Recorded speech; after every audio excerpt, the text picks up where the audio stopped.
नमस्कार, आप देख रहे हैं न्यूज वॉच इंडिया। मैं हूं आपके साथ देवबंद सिंह। हिंदुस्तान ने वेस्टइंडीज की टीम को एक करारी हार दी है। वेस्टइंडीज के खिलाफ पहले वनडे में टॉस हारकर पहले बल्लेबाजी करते हुए टीम इंडिया ने 7 विकेट के नुकसान पर 308 रन का विशाल स्कोर खड़ा किया था। टीम इंडिया ने यह उम्मीद की थी कि वो आसानी से इस मैच को अपने नाम करेंगे, लेकिन वेस्टइंडीज के बल्लेबाजों ने शानदार गेंदबाजी करते हुए कहीं ना कहीं टीम इंडिया को दिखा दिया कि वेस्टइंडीज टीम कितनी मजबूत है। इस मैच में शिखर धवन ने 97 रन की शानदार पारी खेली है। उनके साथ में शुभमन गिल ने 64 रन की और श्रेयस अय्यर ने 54 रनों की एक बेहतरीन पारी खेली। विंडीज की ओर से गुलाकिश मोती और अलजाजी जोसेफ ने 2-2 विकेट अपने नाम किए हैं। वहीं रोमारियो शेफर्ड और अकील हुसैन को एक एक सफलता हासिल हुई है। वेस्टइंडीज के खिलाफ 3 मैचों की वनडे सीरीज के पहले मैच में ही बतौर कप्तान शिखर धवन ने धमाल कर दिया है, कमाल की पारी खेली है। उन्होंने अपनी अर्धशतकीय पारी की बदौलत टीम इंडिया को शानदार जीत दिलाई है। साथ ही एक रिकॉर्ड भी अपने नाम कर लिया है। उन्होंने महेंद्र सिंह धोनी, मोहम्मद अजरुद्दीन का एक रिकॉर्ड जो था उसे तोड़ दिया है, यानी कि गजब की गेंदबाजी हुई है और जीत गई है टीम इंडिया। आखिरी ओवर में टीम इंडिया की जीत हुई है। धवन ने तूफानी पारी खेली है और सिराज ने शानदार गेंदबाजी की है। इस मैच से पहले एक खबर यह सामने आई थी कि रविंद्र जडेजा चोटिल हो गए हैं और चोटिल होने की वजह से रविंद्र जडेजा टीम का हिस्सा नहीं है। लेकिन कल जो मैच हुआ उसमें शार्दुल ठाकुर भी अच्छा खेले हैं, अय्यर भी अच्छा खेले और शिखर धवन ने एक कप्तानी पारी खेलते हुए आपको नजर आए हैं और उनको मैन ऑफ द मैच भी चुना गया है।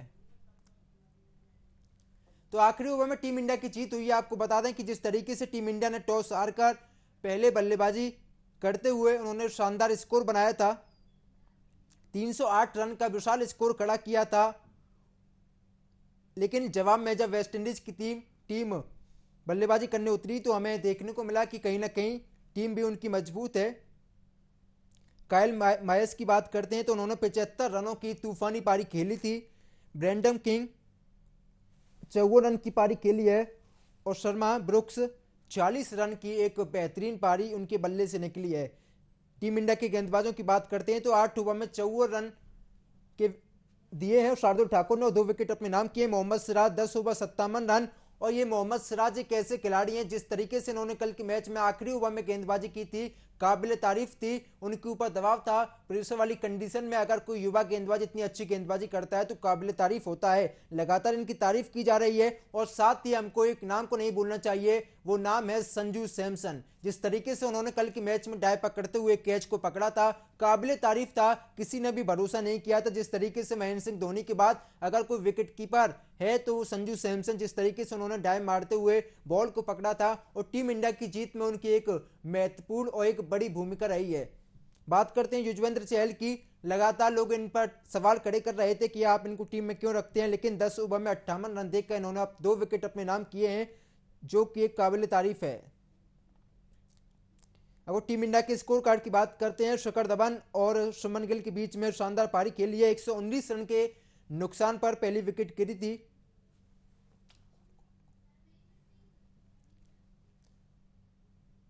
तो धर्मेंद्र सिंह हमारे साथ जुड़े हुए जो कि एक खेल पत्रकार हैं और साथ ही मेरे सहयोगी निशांत चतुर्वेदी मेरे साथ जुड़े हुए हैं। आप दोनों का ही बहुत बहुत स्वागत है न्यूज वॉच इंडिया पर। सर जी जी, बहुत बहुत शुक्रिया।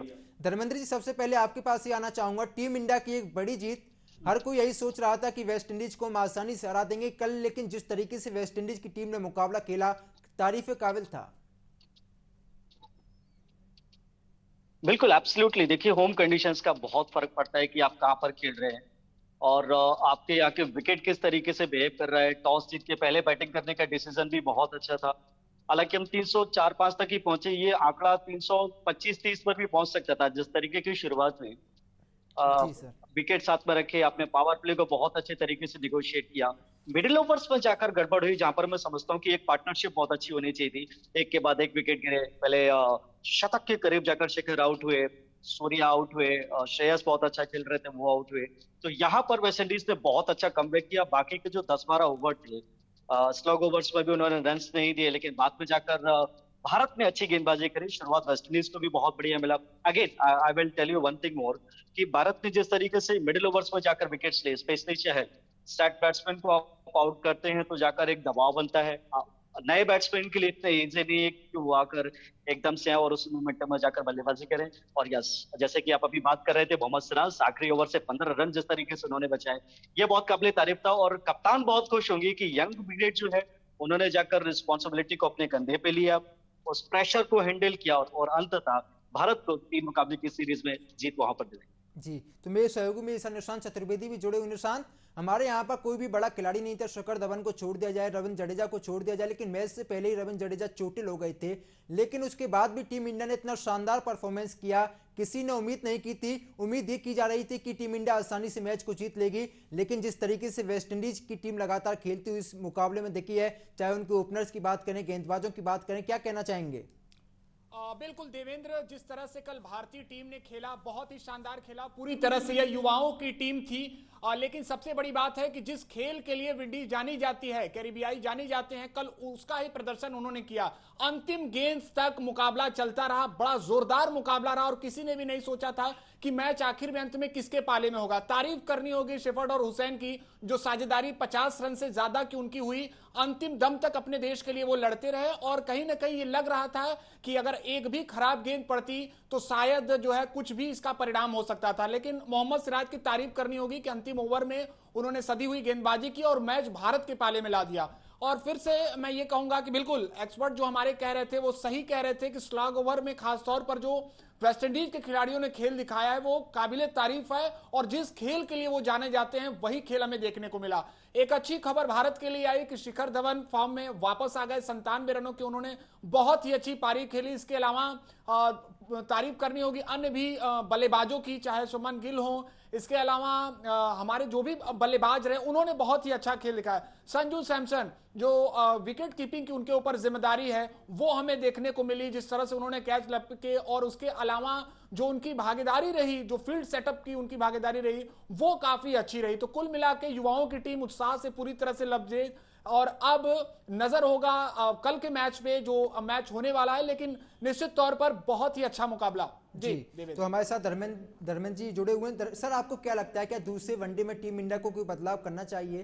क्योंकि आपका ये कहा जाता है कि अगर आप मैच को जीत जाते हैं तो आपको वही प्लेइंग 11 के साथ मैदान पर उतरना चाहिए। देखिए, एब्सोल्युटली राइट। अगर आप प्लेइंग 11 में सेम प्लेइंग 11 के साथ जाते हैं, विनिंग मोमेंटम को नहीं छेड़ना चाहते, so that will be good.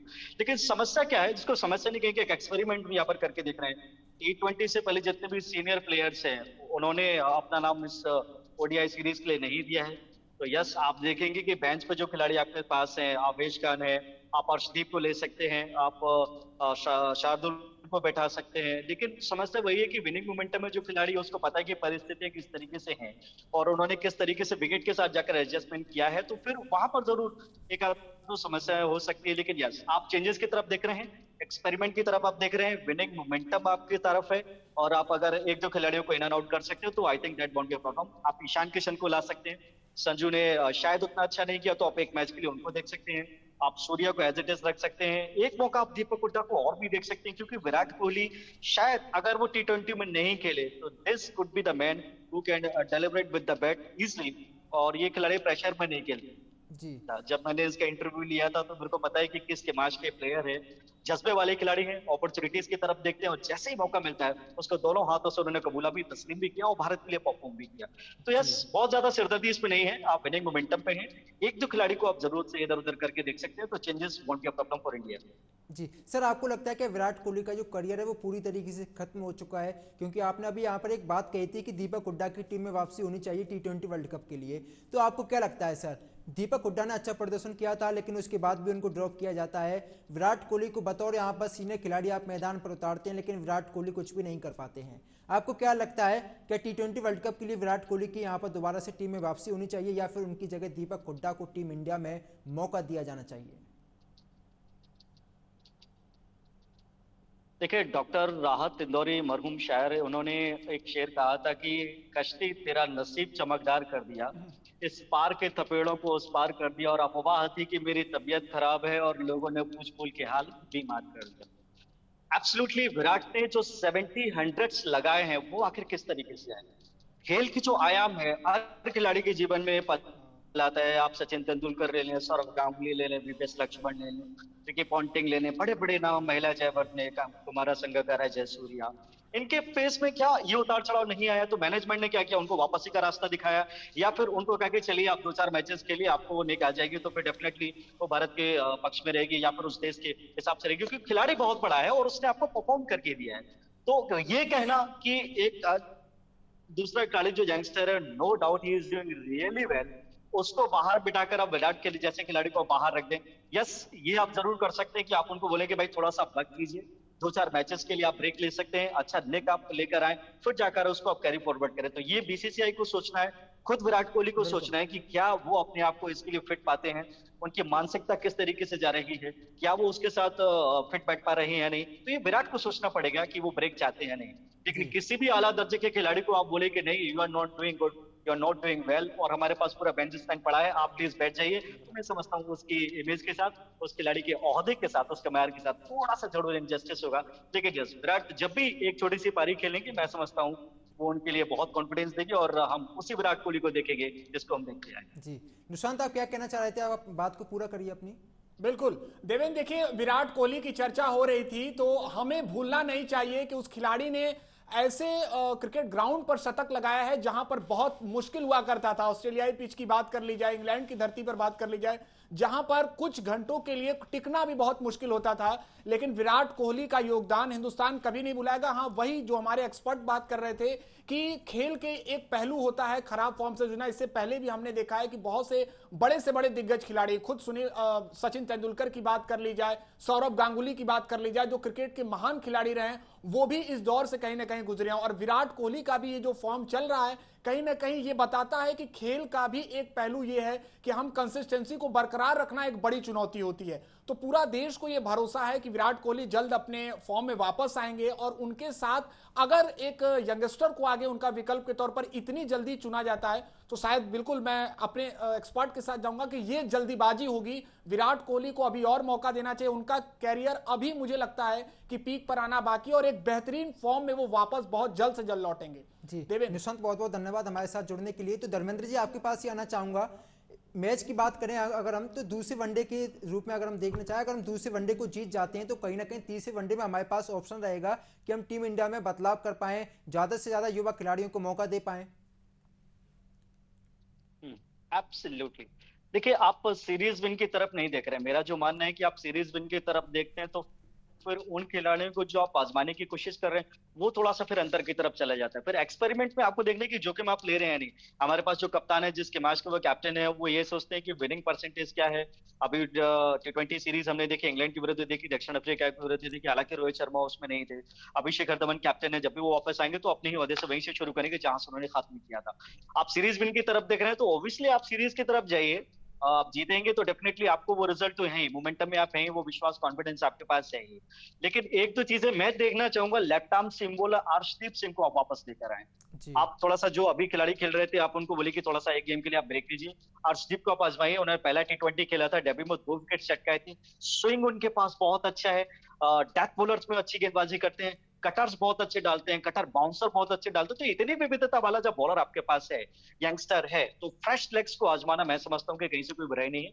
आप उनको लीजिए, और स्पिन गेंदबाज में चहल एक बहुत ही आला दर्जे के खिलाड़ी हैं, आप उनको कंटिन्यू रख सकते हैं। या फिर अगर आप बोले कि नहीं, खतरों के खिलाड़ी आप हैं, तो आप सीनियर प्लेयर्स को बोले कि थोड़ा सा आप बैठे और आप यंग बेंच को आजमा सकते हैं। तो इंडिया वहां से भी मुकाबला नहीं हारने वाला। क्यों? अगर आपने होमवर्क किया है, किसी भी सीरीज को हम खेलते हैं, किसी देश के खिलाफ खेलते हैं, उसको हम होमवर्क करके जाते हैं। वेस्ट इंडीज की समस्या क्या है? जब वो स्टार्ट करते तो ऐसा लगता है कि पूरे विश्व में इनके जैसे कोई टीम नहीं है जो पहली ही गेंद से 2 टुकड़े करने के लिए आमादा रहते हैं उनके खिलाड़ी। समस्या क्या है? जैसे ही एक पार्टनरशिप टूटता है तो विपक्षी टीम के पास पूरा मौका रहता है कि अब यहाँ से वो टीम वापस ही कर सकती है। और ये वेस्ट इंडीज के साथ समस्या रही है। जैसे बड़े खिलाड़ियों ने संन्यास लिया था, उसके बाद से वो एक टेम्परामेंट चला नहीं। पर ऐसा लगा कि वो T20 के प्लेयर हैं, फ्रेंचाइजीज क्रिकेट बहुत खेलते हैं, जल्दी जल्दी मैच जीतने की कोशिश करते हैं, तो वो टेम्परामेंट शायद उन खिलाड़ियों में नहीं है। मेयर्स ने अच्छा खेला, ब्रुक्स ने बहुत अच्छा खेला, शेफर्ड बहुत अच्छा खेले। लेकिन यस, कहीं ना कहीं वो पता है कि एक खराब गेंद अगर वो अच्छी गेंद डल गई, एक खराब शॉट पड़ा, तो भारत के मुकाबले में वापसी के पूरे चांसेस हैं। तो थोड़ा सा धैर्य रखने की जरूरत है। और आपके पास बहुत समय है, ये 50 ओवर की क्रिकेट है, 20 ओवर की क्रिकेट नहीं है। जी सर, जिस तरीके से संजू सैमसन ने कैच लिया था, मतलब अविश्वसनीय था। अगर वो उस कैच को छोड़ देते या उस बॉल को अगर वो नहीं रोक पाते तो कहीं ना कहीं हिंदुस्तान मैच को हार जाता। एब्सोल्युटली। देखिए, आपको तैयार रहने की जरूरत होती है। मुश्ताक अली ट्रॉफी 2019-20 के फेज में संजू से मेरी मुलाकात हुई थी, तो आईपीएल को लेकर भी काफी चर्चाएं हुई। और उस समय वो विकेट कीपिंग नहीं कर रहे थे, तो मेरे जहन में ये प्रश्न आया कि आप कीपिंग क्यों नहीं कर रहे हैं? आपके जो दस्ताने हैं वो हमें पहचान दिलाते कि Sanju Samson as a wicket keeper, not as a batsman. तो उन्होंने बोला कि हर परिस्थिति में वो तैयार रहने की कोशिश कर रहे हैं। अगर मान लीजिए कि 2 विकेट के ऊपर बैट्समैन के साथ इंडिया जाता है, तो फिर उनको जो किरदार दिया जाए तो उसको बखूबी निभा पाए। ईशान किशन अभी निभा रहे हैं, ऋषभ पंत विकेट के पीछे हैं दस्तानों के साथ। तो वो विकेट मिड विकेट पर, स्क्वायर लेग पर, लॉन्ग लेग पर, हर जगह पे जाकर अपना योगदान दे रहे हैं। तो यहां से जो वो ट्रांसफॉर्मेशन हुआ, चूंकि मिशन मेलबर्न की हम बात कर रहे हैं, मेलबर्न में बाउंस बहुत अच्छा है, वहां स्पिन गेंदबाजी पे भी बाउंस मिलता है, टर्न शायद उतना देखने को ही मिले, फ्लैट विकेट है तो सीधा बॉल भी तेज जाकर होता है। तो ऐसे कैचेस के लिए आपको तैयार रहना है। अच्छा प्रैक्टिस उन्होंने किया है, आईपीएल बहुत अच्छा गया as a batsman, as a keeper. तो यस, डेफिनेटली एक खिलाड़ी को हर तरीके की जो समस्याएं हैं उन सारे आयामों पर तैयार रहकर खेलने की जरूरत है। और मैं समझता हूँ कि संजू सैमसन ने जो प्रेजेंस ऑफ माइंड है, प्रेशर कंडीशन में इस तरीके के कैचेस पकड़ना, मैं समझता हूँ आपके कॉन्फिडेंस को दिखाते हैं और आपकी मानसिकता को दिखाते हैं कि कितने अच्छे तरीके से आप तैयार होकर वेस्ट इंडीज के विरुद्ध, वेस्ट इंडीज के ही घर में खेलने के लिए गए हैं। जी सर, आपको क्या लगता है वर्ल्ड कप के लिए जो टीम का ऐलान होना है, T20 वर्ल्ड कप की मुख्य तौर पर मैं बात करना चाहूँ तो कौन कौन से विकेट कीपर को आप टीम इंडिया में मौका देना चाहेंगे? क्योंकि कहा जाता है कि आप पंत को ड्रॉप नहीं कर सकते। आपके पास दिनेश कार्तिक हैं, आपके पास ईशान किशन है, आपके पास संजू सैमसन है, आपके पास केएल राहुल हैं। तो आपको क्या लगता है कौन कौन से यहाँ पर ओपनर हैं या फिर कौन कौन से विकेट कीपर को आप टीम इंडिया में मौका देना चाहेंगे?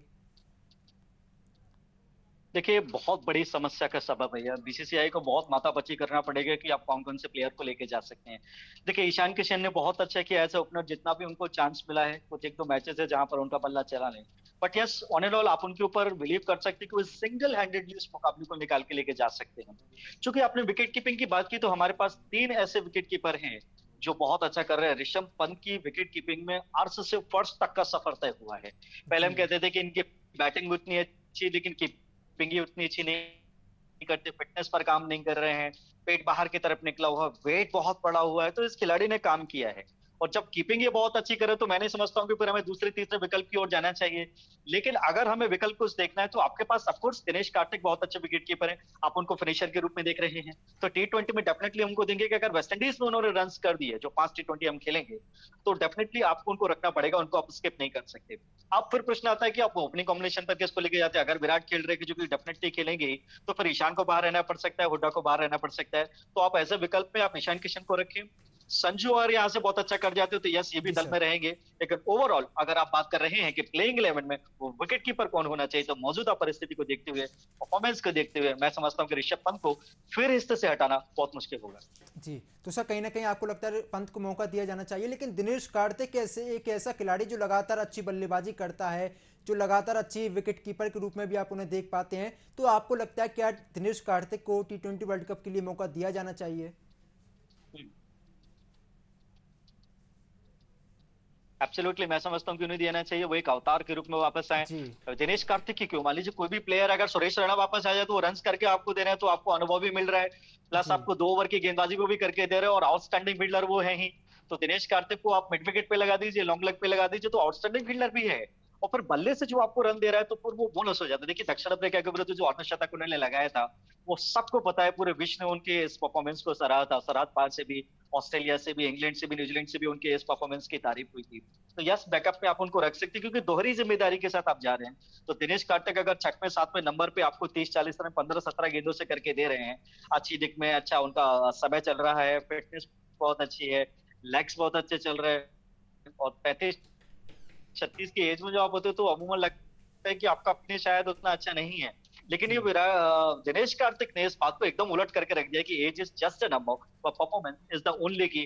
Whatever number you have as a age, that doesn't matter. Performance is the only key. जी तो यस, ये एक नाम मैं समझता हूँ कि एज अ फिनिशर जरूर होना चाहिए। जी सर, आप एक खेल पत्रकार हैं, आपको पता है किस तरीके से जो टीम होती है, जो प्रोड्यूसर होता है, आपको पता रहे हैं। लेकिन सबसे बड़ा सवाल यही है कि एक खिलाड़ी ने ये कहा था कि जो वनडे है वो पूरी तरीके से खत्म होता हुआ जा रहा है। क्योंकि अगर हम युवाओं की बात करते हैं तो कोई भी वनडे को देखना पसंद नहीं करता है, हर कोई T20 को देखना पसंद करता है। तो टेस्ट और वनडे और T20 इन तीनों में जो अंतर है वो समय का अंतर है, और भी इसमें कुछ भी अंतर नहीं है। तो जो देश की जनता है वो वनडे से इतना दूर क्यों भागती है? सवाल नंबर एक।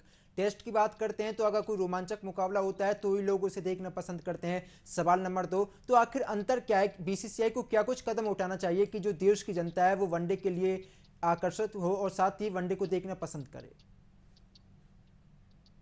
एब्सोल्युटली, देखिए आपने दुखती रग पे हाथ रखा है। आप टेस्ट क्रिकेट की बात कर रहे हैं, आपने वनडे पे पहले सवाल किया, पहले मैं वनडे पे आना चाहूंगा।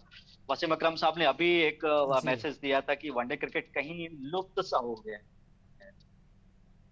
आप जब इकोलॉजी और एनवायरनमेंट की बात करते हैं, तो कई ऐसी पशु पक्षियों की प्रजातियां हैं जो बहुत बाहर ही देखने को मिलती हैं, लेकिन उनका वजूद अभी भी है।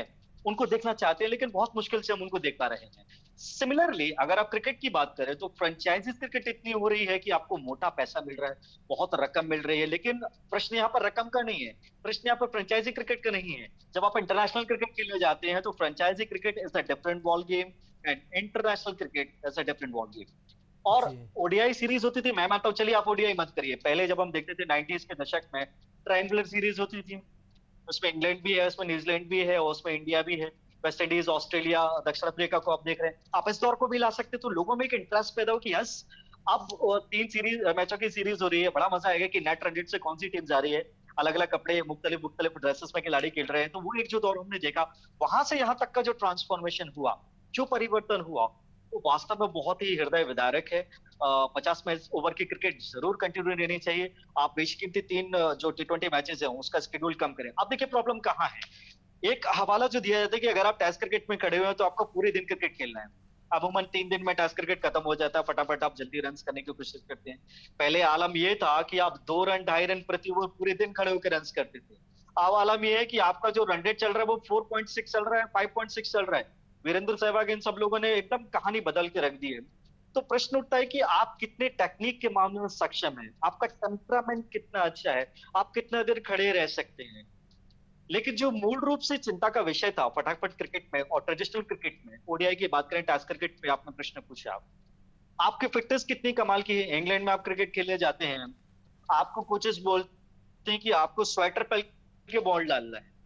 आप एक अलग क्लाइमेट से जा रहे हैं, जहां पर ठंड है, गर्मी है, गर्मी से अलग से एक वेदर में आप चले गए, जहां पर आप विदाउट स्वेटर अगर बॉल डालते कि बॉलर को, जब वो बैंड होकर बॉल डालता है फॉलो थ्रू कंप्लीट करने के बाद, तो फिर वो जाकर पीठ में, आपके बैक में प्रॉब्लम होता है। हार्दिक पांड्या को यही से निकल हुआ था, और बाद में जाकर यूए में एकदम स्ट्रेचर पर वो लेट गए थे। तो वही प्रॉब्लम होती है। तो फिर खिलाड़ी की फिटनेस को भी देखना है कि आप कितना अच्छा, कितनी देर तक पूरी फिटनेस के साथ खेल पा रहे हैं। और अगर ये चीजें होती हैं, तभी जाकर मैं समझता हूँ कि आप उस क्रिकेट को जिंदा रख सकते हैं। लेकिन आयामों की आपने बात की, तो मैं समझता हूँ कि हर फॉर्मेट में आप T20s को कम कर दीजिए, कम से कम 3 एक दिवसीय मैच रखिए, और 2 टेस्ट मैच तो बिल्कुल भी रखे जाने चाहिए, क्योंकि टेस्ट क्रिकेट एक ऐसी विधा है जो आपको एक परिपक्व खिलाड़ी के रूप में आगे लाती है। जी। एक दो खिलाड़ियों के नाम लूंगा। यूसुफ पठान का मैंने इंटरव्यू लिया था, मैंने गौतम गंभीर साहब से पूछा, मैंने दीपक हुड्डा से अभी पूछा, दीपक चहर से मैंने पूछा, ईशान से पूछा, और मैंने यही प्रश्न रखा था कि आईपीएल जैसे फटाफट क्रिकेट में, व्हाइट बॉल में, जहां पूरा विश्व आकर्षित होता है, एक यंगस्टर्स के लिए, एक यंग कमर के लिए, अगर अगर भारतीय टीम में वापसी का रास्ता देखना है या डेब्यू करना है, तो क्या करना चाहिए। उन्होंने बिल्कुल, आप टेस्ट क्रिकेट के लिए जितना लंबा टेम्परामेंट आपका होगा, दैट मींस कि जितना लंबा खेलने की सोच आप रखेंगे, जन रखेंगे, उतना ही इंटरनेशनल क्रिकेट आपको दोनों हाथों से वेलकम करने के लिए खड़ा रहेगा। तो ऑफ कोर्स टेस्ट क्रिकेट बिल्कुल होते रहने चाहिए, इनको पीछे छोड़ने की जरूरत नहीं है। फ्रेंचाइजी क्रिकेट अपनी जगह है और इंटरनेशनल क्रिकेट वो अपनी जगह है, तो इनको वजूद रखना बहुत जरूरी है। जी, तो सर आपको नहीं लगता कि विराट कोहली को दोबारा से यहाँ पे एक वो जो घरेलू जो मैच होते हैं आपको उनमें खिलाना चाहिए? क्योंकि नो डाउट विराट कोहली एक ऐसे खिलाड़ी हैं, अगर वो पिच पर होते हैं तो हमें यही उम्मीद होती है कि विराट कोहली रन मारेंगे। लेकिन अगर विराट कोहली रणजी के मुकाबले कुछ ही मुकाबले खेल लेते हैं, हो सकता है उनकी फॉर्म उसमें वापस आ जाए, उसके बाद वो इंटरनेशनल में वापस करें। डेफिनेटली, देखिए इससे पहले कि मैं उनको फर्स्ट क्लास क्रिकेट में जाने की सलाह दूं, क्योंकि सलाह तो बड़े बड़े लोगों ने भी दी है, कपिल पाजी का भी एक ट्वीट आया था, और भी कई लोगों ने बहुत कुछ बोला कि आप जब नहीं कर पा रहे हैं तो थोड़ा सा ब्रेक लें और फर्स्ट क्लास क्रिकेट में जाएं। हालांकि उनके बचाव में भी काफी लोग उतरे हैं, शोएब अख्तर साहब ने भी काफी सारी बातें कही। सनी गावस्कर साहब ने बोला कि आधा घंटा अगर वो मेरे साथ बैठ जाए तो मैं उनको काफी कुछ बता सकता हूँ। अब देखिए प्रश्न कहाँ है, टेक्निक की आप बात कर रहे हैं, विराट कोहली फ्रंट फुट पर जाकर उसी गेंद को 3 तरीके से कवर ड्राइव मारते हैं। जब वो पूरी तरीके से देख में थे तो उसी को वो जाकर ऑफ स्टंप के बाहर से मिड विकेट पर फ्लिक करते थे, मिड ऑन पर फ्लिक करते, in front of the square मारते थे, उसी गेंद को वो कवर क्षेत्र में चौका मारते थे। आपने आपने देखा होगा पिछले 6-7-8 महीने में जी टेस्ट क्रिकेट में भी हमने देखा कि फ्रैंकफर्ट पे मिडल और ऑफ स्टंप के बाहर जब बैट्समैन का पैर है तो जो टो है, मैं आपको दिखाना चाहूंगा अगर मेरे दर्शक देख पा रहे हैं, तो ये जो पैर है तो सामने कवर क्षेत्र में है। दैट मीन्स कि आपके पैर कितने से चल रहे हैं, बॉल की पिच तक जा पा रहे हो और बैट पर फिर वो बॉल बहुत अच्छे तरीके से आता है और उतनी तेज गति से फिर वो खाली क्षेत्र में जाकर ट्रेवल जी करता सर है 4 रन के लिए। हमने वही देखा इनिशियली आईपीएल में भी, वनडेज में भी, टी20 में भी कि वो आए, उन्होंने शॉट्स लगाए। अब प्रॉब्लम क्या है कि वहां से जो एक बैकअप लेंथ बॉल आ रहा है, जो ओवर पिच नहीं है, हाफ बॉल ही नहीं है, वहीं पर गिर करके नेक लग विकेट के पीछे जा रहा है, कैच जा रहा है। तो प्रॉब्लम यही है कि अगर आप बॉल की लेंथ को निगोशिएट कर रहे हैं, स्विंग को निगोशिएट कर रहे हैं, वहां पर आपका बैक किस तरीके से जी चल रहा है सर वही लेंथ आपको एडजस्ट करनी है। वो हर जी गेंद सर को आप खेलने के लिए जा रहे हैं। मेरी समझ में ये सबसे बड़ा प्रॉब्लम है कि ऑफ स्टंप के बाहर की गेंदों को आप छोड़ दें। रोहित जी शर्मा का सर जी सर ट्रांसफॉर्मेशन आपने देखा, उनकी रेड बॉल क्रिकेट में जगह नहीं थी, कैप्टन बने, अपना कितना खेल उन्होंने बदला, ऑफ स्टंप की बाहर की गेंदों को छोड़ा, वही गेंद जो शरीर के जी सामने है सर उसको जी सर टैप कर दिया, खराब गेंदों को चौके मारे। तो मैं समझता हूँ थोड़ा सा टेम्परामेंट ठीक करने की जरूरत है। आउटस्टैंडिंग प्लेयर है, ब्रेक लेने की थोड़ा सा जरूरत मैं जरूर समझता हूँ। सचिन तेंदुलकर खराब फॉर्म था, वो भी गए थे, उन्होंने फर्स्ट जी क्लास सर जी क्रिकेट सर खेला, वहां पर रन किए, फिर वो वापस आए। तो कहीं ना कहीं देखिए ईगो बात आती है, एरोगेंट की बात आती है कि आप इतने बड़े खिलाड़ी हैं और आप वहां जाकर जी खेलना जी पसंद नहीं बिल्कुल करते सही कहा और सर लगातार आपने असफलताओं का दौर चल रहा है। जी 2.5 साल से शतक नहीं है। जी सर बहुत बहुत शुक्रिया सर हमारे साथ जुड़ने के लिए। तो कहीं ना कहीं विराट कोहली पर भी लगातार सवाल खड़े किए जाएंगे। नो डाउट अच्छे खिलाड़ी हैं, अगर आप वो वनडे में अच्छी बल्लेबाजी कर पाते हैं, टी20 में बल्लेबाजी कर पाते हैं, टेस्ट में भी बल्लेबाजी कर पाते हैं, लेकिन देखना होगा किस तरीके से विराट कोहली फॉर्म में वापसी करते हैं। तो मेरे साथ फिलहाल इतना है। देश दुनिया की तमाम बड़ी खबरों के लिए आप देखते रहिए न्यूज़ वॉच इंडिया। नमस्कार।